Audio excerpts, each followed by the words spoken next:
Tener amigos cercanos, inclusive a uno mismo, les da por participar en las maratones. Díganme si ustedes no tienen cerca a una persona que es asiduo participante. Y cada vez hay más opciones de personas en distintas edades poder ingresar al mundo de las maratones. Ahora, este tipo de ejercicios es recomendable para todos, es saludable para todos, todos podemos correr maratones. Vamos a seguir dialogando con el doctor Amarilla, Alejandro Amarilla. Él es director del Centro de Calidad de Vida. Si usted sigue nuestro programa sabrá que la semana pasada estuvimos hablando acerca de su participación en el Congreso Argentino de Cardiología en Rosario. Doctor, ¿cómo está? ¿Cómo estás? Bienvenido. Gracias, gracias. Y de vuelta con el tema de los avances del Congreso, porque realmente... este es otro de los temas que se ha tocado, Otro de los temas que me parece muy bueno tocar porque lo estamos hablando mucho. En los últimos años, en cada una de las mesas de ejercicio, el tema de ultramaratones, el tema de ejercicios de larga duración es un tema del cual discutimos bastante los cardiólogos porque hay mucha investigación, ¿sí?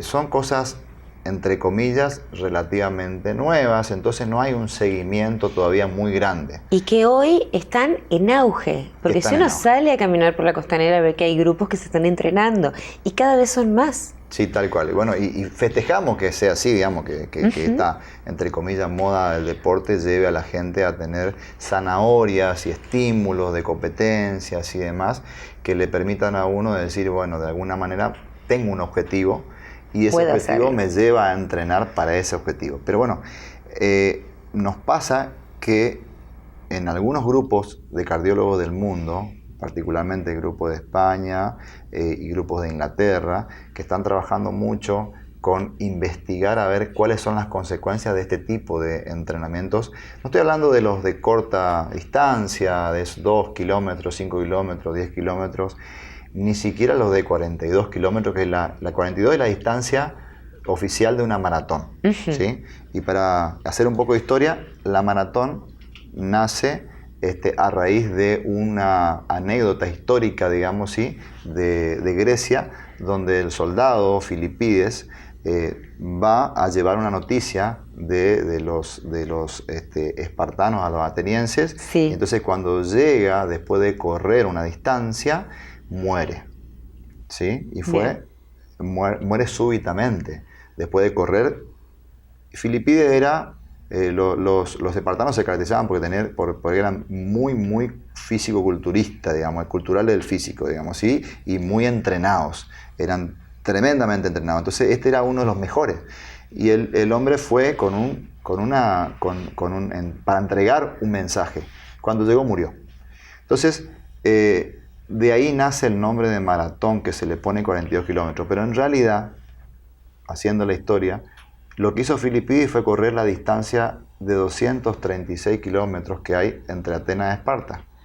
236 claro, o sea que es mucho más que los 42 kilómetros que se le puso arbitrariamente, digamos, para las competencias de olímpicas. Entonces, inclusive hoy día, hasta hace algunos años, ciertos soldados estadounidenses, viendo esta historia, ¿sí? Se fueron a tratar de hacer lo mismo que había hecho Filipides y ahí nació lo que se llama el Espartatlón. Espartatlón. Que es una de las primeras ultramaratones que se corren, digamos, ¿sí? Que es esa distancia, los 200 y pico, lo hacen en 2 días más o menos, ¿sí? O sea que... hay que estar muy preparados para corriendo. eso. Bueno, y entonces uno se pregunta, estas carreras que duran 24 horas, que a veces son en las montañas, que tienen inclemencias climáticas, que someten al cuerpo a una exigencia tremenda, que muchas veces se cobran vidas, ¿sí? Porque se juegan muchos factores en esto. Provocan problemas en el corazón particularmente, y de eso es lo que discutimos en los congresos. Y bueno, hay información que dice, por un lado, de algunos trabajos que sí, que en individuos sometidos a estas intensidades puede haber mayor número de arritmias, ¿sí? Provocadas por cierto daño a la aurícula. Entonces, las fibrilaciones auriculares son más frecuentes en esto y hay circuitos que se producen por lesiones, microlesiones de cada uno de este tipo de competencias que hay en el corazón. De hecho, después de una competencia de alta intensidad y de larga duración, existen elevaciones en la sangre de marcadores de daño del músculo cardíaco, ¿sí? O sea que hay daño cardíaco en eso. La estructura del corazón, luego de esa competencia, cuando uno mira la ecografía del corazón, en realidad el corazón vuelve a su tamaño normal después de haberse pequeñamente dilatado después de este tipo de competencia y los marcadores bajan. Entonces, todavía la pregunta que no podemos responder es si realmente esto es algo normal del cuerpo que sucede ante ese estímulo y no va a afectar al corazón o si realmente lo afecta. Provoca problemas. Entonces hay grupos de cardiólogos en el mundo que dicen que sí y que tienen información de algunos trabajos que hablan de que el ventrículo derecho se podría lastimar, ¿sí? Y que podría haber repetidas lesiones. Lo que no sabemos todavía es si esto sucede en individuos susceptibles, que no pasa en todos. Que ya tengan algún tipo de predisposición. Que tengan alguna genética posible de desarrollar este tipo de cosas. Entonces, hoy tenemos muchas preguntas todavía y pocas certezas. Sabemos que hay algún tipo de lesiones, digamos, provocadas por este tipo de competencias, pero para nada esto tiene que ser algo que meta miedo a la gente, ¿sí? Para nada. Nosotros sabemos que la gente muere muchísimo más por no hacer actividad física que por hacerla. Muchísimo más. Pero siempre nos ponemos de acuerdo en algo, de que si vamos a correr una maratón, necesitamos ir haciendo la preparación, el camino. Ni hablar, por supuesto. Y también se habla de que individuos poco preparados sufren mucho más que los más preparados. Exacto. Entiéndase que hay una adaptación, como siempre decimos, del corazón, de los músculos, de las articulaciones, al entrenamiento. Y uno debe entrenar, digamos, y hacer distancias menores a la maratón hasta lograr correr los 42 kilómetros de una.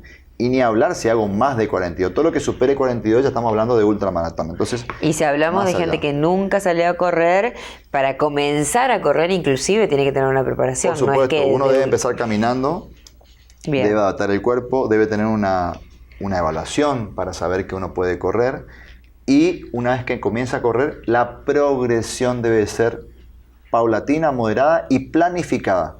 Exacto. Y planificada.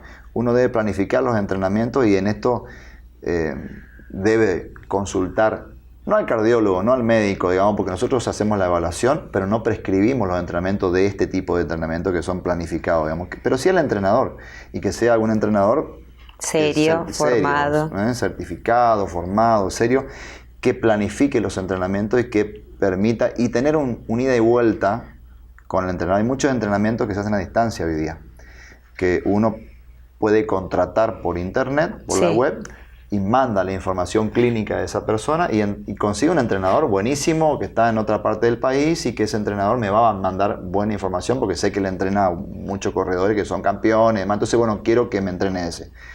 Pago, me manda la información, pero el tema es el ida y vuelta. Que si no me conoce, que si no sabe qué hago yo, si no cumplo con todo lo que me dice o si la progresión no es adecuada, también me puedo lesionar. Pero de cualquier modo, hacerlo solo no lo recomiendo si uno quiere evolucionar. Exacto. Sí planificado, siempre y con todas las recomendaciones de la seguridad. Y si siento algo, si tengo algún problema, sea muscular, articular, cardiovascular, palpitaciones, tengo que parar, reevaluar de vuelta y después seguir. Porque una lesión me puede llevar al sedentarismo.